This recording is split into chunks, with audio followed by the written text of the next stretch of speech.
So during last year's mayoral campaign, Zohran Mamdani proposed opening 5 city-run supermarkets as a proof of concept to address the problems of affordability and also a scarcity, or food deserts as they're commonly known.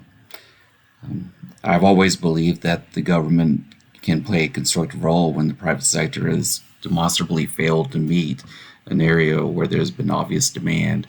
So I'm all for it, and I'm eager to see how this experiment turns out. Um, uh, Treating food as a public utility can address affordability and access in a couple of different ways. So here's what I'm talking about. Uh, so I'm using broad strokes here, but there are a couple of ways in which public sector grocery stores could be better than the private sector grocery stores. Um, First of all, as we know, there are a lot of food deserts or areas of town that don't have any well-stocked or well-tended grocery stores. The proposed public solution that they're talking about would make it a point of locating those stores in underserved areas, and as opposed to placing stores based on the surrounding area's income.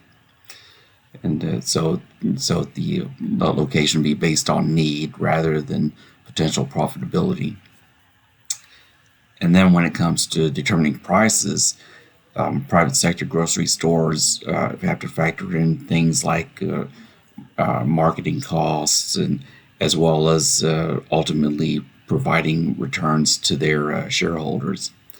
So whereas in the public sector, they'll usually charge just like the cost plus 5%, which is like what they do with the military stores on bases.